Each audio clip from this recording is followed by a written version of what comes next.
இது இன்றைய மன்னா, இன்றைய மந்தா, இது இன்றைய மந்தா, இன்றைய மந்தா தன்னா அன்பாழ்வின் மன்னா.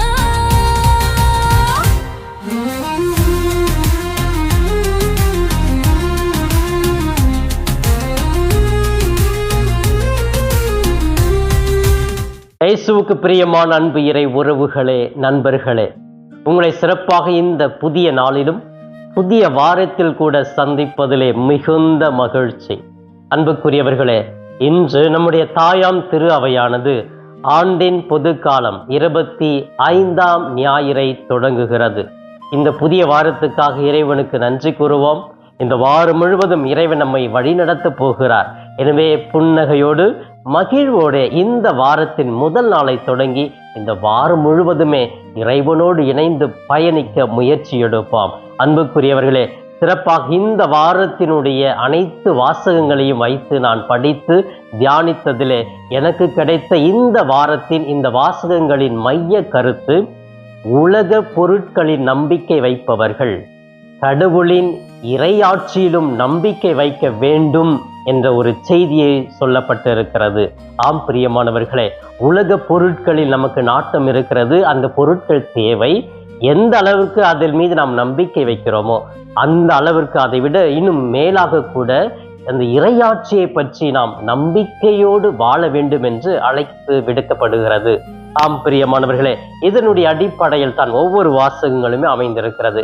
முதல் வாசகத்தை நான் படித்தேன். முதல் வாசகம் திருப்பாடல், இரண்டாம் வாசகம் நற்செய்தி, எல்லாமே ஒன்றோடு ஒன்று தொடர்புடையதாகவே இருக்கிறது. முதல் வாசகத்திலே ஆமோஸ் புத்தகத்திலே அழகாக சொல்லப்பட்டிருக்கிறது. 8ஆம் அதிகாரம் 4 - 7 முடிய பகுதிகளிலே இது படித்த உடனே ஒரு வாழ்க்கையினுடைய யதார்த்தத்தை அப்படியே நம்ம முன்னாடி வைக்கிற மாதிரி இருக்குதுங்க. என் கண்ணு முன்னாடி நான் பார்த்த நிகழ்வு ஞாபகத்துக்கு வருது. என்னன்னா, ஏமாத்துறது. மக்கள் எப்படிலாம் நம்ம செய்யற தொழில் மூலமா ஏமாத்தலாம். கோதுமை எந்த நாள்ல வித்தா நல்லா இருக்கும், அமாவாசை வந்தா அன்னைக்கு ரேட் அதிகமா போவோம். முகூர்த்த நாள் நம்ம சொல்லுவோம் இல்லையா, அந்த மாதிரி நாட்கள் நம்ம வித்தோம்னா நிறைய பணம் கிடைக்கும்னா சேர்த்து வச்சு விற்கிறது. எப்போ ஓய்வு நாள் வரும் அந்த நேரத்தில் நம்ம கோதுமை விற்கலாம். கோதுமையில பதற கலக்கலாம். அதே போல காப்பி தூள்ல வேற ஏதாவது புளியங்கொட்டை தூள் கலக்கலாம். இந்த மாதிரி கலப்படம் செய்யறோம் இல்லையா, உணவுப் பொருள்ல இன்னைக்கு எல்லாமே கலப்படம் எதுக்காக செய்யறோம், அதுல இன்னும் நமக்கு ஒரு 1000 ரூபாய் லாபம் வரும் அப்படின்னு சொல்லிட்டு. இந்த மாதிரி வாழ்க்கையில மனிதர்கள் எப்படியெல்லாம் ஏமாற்றி பிழைக்கிறார்கள். யாரை ஏமாத்துறாங்க? ஏழைகளை ஏமாற்றுகிறார்கள். ஏழை எளிய மக்களை ஏமாற்றுகிறார்கள். அவங்க கிட்ட பணமே இல்லை, அதை வாங்கி ஆகணும். அவனை ஏமாத்துறதுக்காக நீ இப்போ கலப்படம் செஞ்சு விற்கிறியே. யார் ஏமாந்து போறது? ஏழைகள். ஆனால் இந்த சுயநலத்தினால், ஒரு மனிதனுடைய சுயநலத்தினால ஏழை எளிய மக்கள் ஏமாந்து போய்விடுகிறார்கள் என்ற ஒரு செய்தியை முதல் வாசகத்தில் தெளிவாகவே கூறப்பட்டிருக்கிறது. இதனுடைய அடிப்படையில் தான் இன்றைய திருப்பாடல்கள் அழகாக கொடுக்கப்பட்டிருக்கு. பாருங்க, திருப்பாடல் 113, ஏழைகளை தூக்கிவிடும் இறைவன் போற்றப்படுவாராக.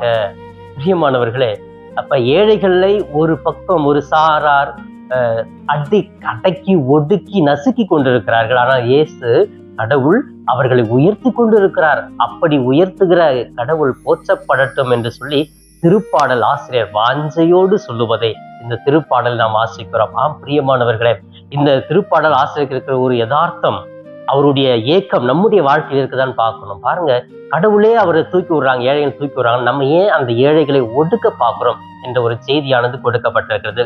இந்த 2வது வாசகத்துல தீமோத்திக்கு எழுதிய முதல் புத்தகம் 2ஆம் அதிகாரம் 1 - 8 முடிய பவுல் அழகாவே சொல்றார். நம்மையும் மனிதர்களையும் கடவுளையும் இணைக்கும் ஒரு பாலமாகவே இறைவன் இருக்கிறார் அப்படின்னு இறைவன் இயேசுவை பற்றி தெளிவாக சொல்லுகிறார். இயேசு ஏழை எளிய மக்களுக்காக வந்தவர். அவர் மீது நம்பிக்கை வைப்பவர்கள் ஏழைகளையும் அன்பு செய்ய வேண்டும். அவர் உண்மையான கடவுளாக இருக்கிறார். அவரே நமக்கு வாழ்வாக ஒளியாக இருக்கிறார் என்ற ஒரு கருத்தை 2வது வாசகத்தை தூய பவுல் அழகாகவே எடுத்து வைக்கிறார். இந்த நற்செய்தியில சிறப்பாக லூக்காஸ் நற்செய்தி 16ஆம் அதிகாரம் 1 - 13 முடிய பகுதிகள் கொடுக்கப்பட்டிருக்கிறது. இந்த ஒரு பெரிய பகுதியில ஆண்டவர் என்ன சொல்றார் அப்படின்னு சொன்னா, ஒரு யதார்த்தமான நிகழ்வை இந்த நற்செய்தி மூலமாக வெளியே கொண்டு வந்து நமக்கு சமர்ப்பிக்கிறார். எப்படிப்பட்ட மனிதர்களாக நம்ம இருக்கிறோம் அப்படின்னு சொன்னா, பணம் நமக்கு இருக்குதுங்க. அந்த பணம் ஒருவேளை நான் பெரிய பதவியில் இருக்கிற அந்த பணத்தை வைத்து என்னால் ஏதாவது செய்ய முடியுமா? ஓகே, அந்த பணம் எனக்கு தேவைதான். ஆனால் அந்த பணம் தவறான பணமாக கூட இருக்கலாம். அதை வைத்து நல்லது செய்ய முடியுமா? இந்த பணத்தை வைத்து நான் பிறருக்கு நல்லது செய்ய என்னால் எப்படி முடியும் அப்படிங்கிறதுக்கு ஒரு பெரிய உதாரணம் அழகாகவே இயேசு சொல்றாருங்க இந்த நற்செய்தியில. ஒருத்தர் தலைவராக இருக்கிறவர் பணிவிடை போக போதுன்னு தெரிஞ்ச உடனே அவர் யாருக்கெல்லாம் கடன் கொடுத்தாரு கூப்பிட்றாரு. 100 மூட்டை கோதுமையா வாங்க, நீங்க 50ன்னு எழுதுங்க. இன்னொருத்தர் 100 மூட்டை வாங்கியிருக்கிறாரா, வாங்க 80ன்னு எழுதுங்க அப்படின்னு சொல்லிட்டு அவங்களுக்கு தள்ளுபடி கொடுக்குற மாதிரி ஒரு நல்ல காரியம் செய்யறாரு. ஆனாலும் அது ஒரு தவறான ஒரு செயல்தான். ஆனால் அந்த தவறில் கூட நல்லது செய்கிற பொழுது கடவுள் அவர்களை அன்பு செய்கிறார், ஆசீர்வதிக்கிறார். அந்த பணத்தை வச்சு நான் பலருக்கு நல்ல காரியங்கள் செய்கிறேன். அந்த ஒரு கருத்தை முன்வைக்கிறார் பாருங்க. பிரியமானவர்களே, இந்த நற்செய்தி நீங்க நல்லா படிச்சு பாருங்க, உங்களுக்கே ஒரு புதுமையா இருக்கு. என்னதான் கடவுள் சொல்ல வர்றாரு? தப்பு செய்யுன்னு சொல்றாரா, செய்யக்கூடாதுன்னு சொல்றாரா அப்படின்னு நம்ம குழப்பத்துல இருப்போம். ஆனால் அந்த தப்பு செய்வது கூட நல்ல காரியத்துக்காக செய்கிற பொழுது அது ஆண்டவரால் ஏற்றுக்கொள்ளப்படுகிறது என்று சொல்லப்படுகிறது. ஆனா ரொம்ப பெரிய தப்பு இல்லைங்க. அந்த பணம் பொருள் அது மற்றவங்களுக்கு உதவியா இருக்கும் அப்படின்னு நினைச்சு நம்ம செய்யறோம் இல்லையா? அந்த மாதிரி உதவிகள், நான் பாவம் செஞ்சுட்டு மற்றவங்களை கொலை பண்ணிட்டு வந்துட்டேன், அதுக்காக நான் உண்மைக்காக செஞ்சேன் அப்படின்னா இல்லை. பிரியமானவர்களே, அந்த பணம் மக்களுக்கு பயனுள்ளதாக இருக்குது அப்படின்னு சொன்னா, அதனால அந்த ஏழை எளிய மக்கள் மகிழ்ச்சி அடைவார்கள் அப்படின்னு சொன்னா, அதை நீங்கள் திருடி கூட கொடுக்கலாம் என்ற ஒரு கருத்தை அழகாக சொல்லுகிறார். அன்புக்குரியவர்களே, இதற்காக நாம் திருட தேவையில்லை. இருப்பதை பகிர்ந்து கொள்ள முயற்சி செய்வோம். நம்ம எல்லாம் சேர்த்து வச்சிருப்போம் பல வழிகளில. அது எனக்கு மட்டும் சொந்தம் என்பதை விட பிறருக்கும் அது கொடுத்தால் அவர்கள் மகிழ்ச்சியாக இருப்பார்கள் என்று ஏழை எளிய சமுதாயத்தை எப்படி கடவுள் பார்த்து உயர்த்துகிறாரோ அப்படி நாமும் நம்முடைய வருமானத்திலிருந்து உயர்த்த பார்க்க முயற்சி எடுக்க வேண்டும் என்று சொல்லி இந்த நற்செய்தி கூட அழகான ஒரு செய்தியை நமக்கு கொடுக்கிறது. அன்புக்குரியவர்களே, சிறப்பாக இந்த நாளினுடைய அனைத்து வாசகங்களையும் நான் படித்து தியானித்ததிலே 3 கருத்துக்களை கூட நான் தியானித்தேன். அந்த கருத்துக்களையும் உங்களோடு பகிர்ந்து கொள்ள ஆசைப்படுகிறேன். முதல் கருத்து, சிறிய செயலிலும் பெரிய ஆசீர் கிடைக்கும். அன்புக்குரியவர்களே, நம்ம செய்கிற ஒரு சிறு சிறு செயல்கள் நல்ல செயல்கள் இருக்கிறது இல்லையா, அதன் மூலமாக பெரிய ஆசீர்வாதம் நமக்கு கிடைக்கும். அந்த நம்பிக்கையை நம்ம தளர விட்டு விடக்கூடாது. ஐயோ, நான் கொஞ்சம் செஞ்சுட்டேன் அப்படின்னா என் வாழ்க்கையில இன்னும் நிறைய கிடைக்காம போயிடுமே. ஒரு உதாரணத்துக்கு வச்சுக்கோமே, 100 ரூபாய் இருக்குது, அதில் 100 ரூபாயில ஒரு 10 ரூபாய் நான் கொடுத்துட்டேன் அப்படின்னு சொன்னா ஒரு சிறிய உதவி தான். மீதி 90 ரூபாய் என்கிட்ட இருக்குது. ஆனா அதுல 10 ரூபாய் ஒரு சிறிய உதவி செஞ்சா கடவுள் எனக்கு இன்னும் நிறைய ஆசிரியர் கொடுப்பாரு. ஆனா அப்படி நம்ம செய்யறது இல்லை. ஏன் தெரியுமா? 100 ரூபாய் ரவுண்டா இருக்குது, அதுல 10 ரூபாய் போயிடுச்சுன்னா ஐயோ 90 ரூபாய் இருக்குமே, அப்ப எப்ப அதை ரவுண்டா மாத்துறது? அதனால அதை உடைக்கவே கூடாது, அப்படியே வச்சிருப்போம். 10 லட்சம் இருக்குது, உடைக்க கூடாது, அப்படியே வச்சிருப்போம். 1 கோடி இருக்குது, உதைக்க கூடாது, அப்படியே வச்சிருப்போம். அப்ப நம்மால் கொடுக்கக்கூடிய ஒரு மனப்பான்மை குறைந்து விடுகிறது. அதனால்தான் சிறிய உதவி செய்தால் கூட கடவுள் உங்களை ஆசீர்வதிப்பார். கொஞ்சமா கொடுங்க, கொடுக்க பழகுக அப்படின்னு தான் ஆண்டவர் அழகாகவே சொல்லுகிறார். இரண்டாவதாக, பொருளாதாரத்தில் சுயநலம் அல்ல, பொறுப்பு தேவை.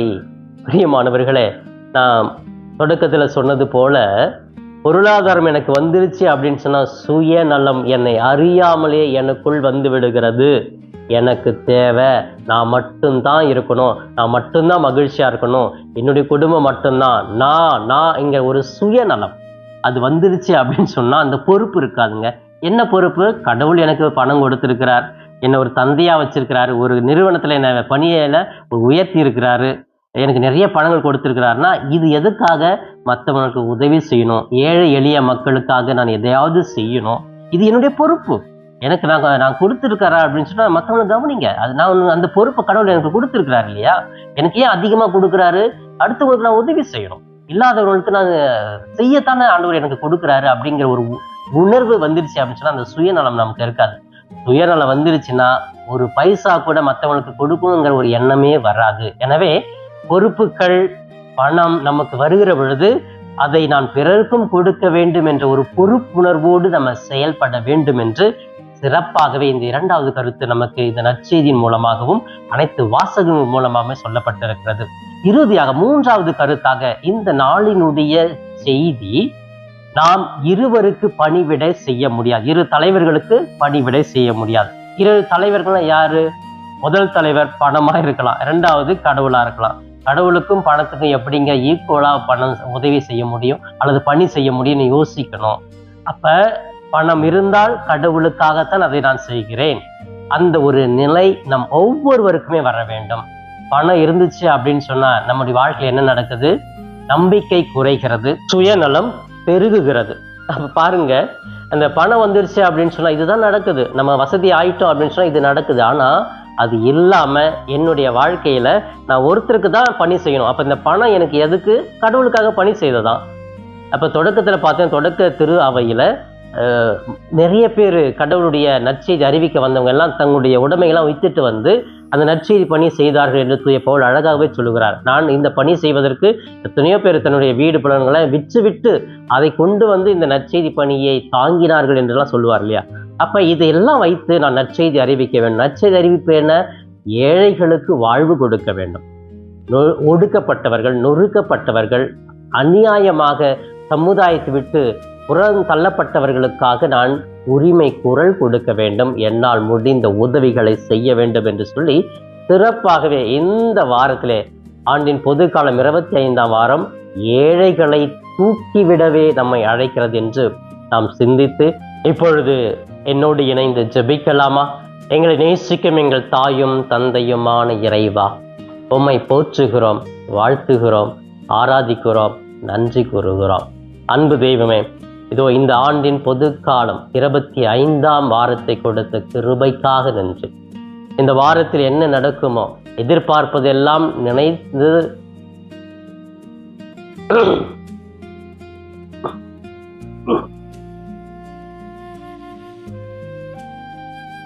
இப்பொழுது என்னோடு இணைந்து கண்களை மூடி ஜெபிக்கலாமே?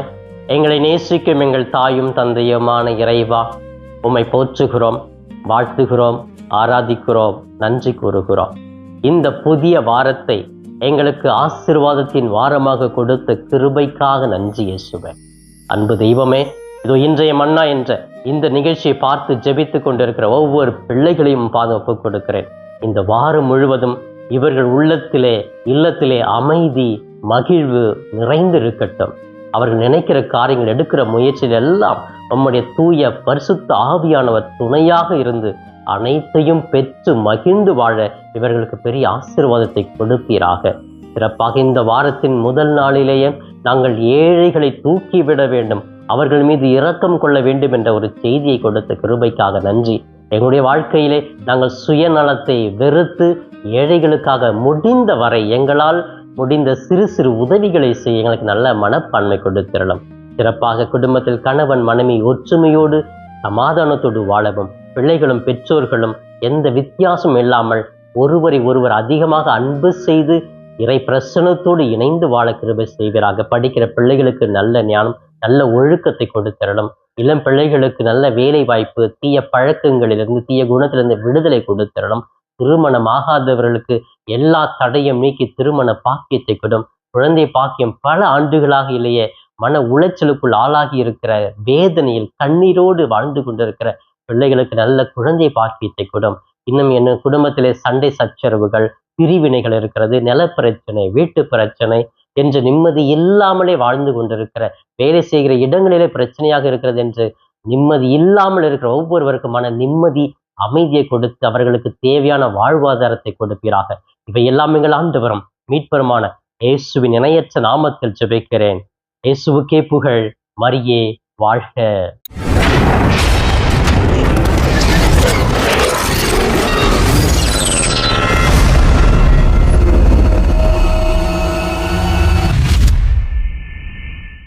நண்பர்களே, இந்த காணொளியின் மூலமாக உங்களை சந்திப்பதில் மிகுந்த மகிழ்ச்சி.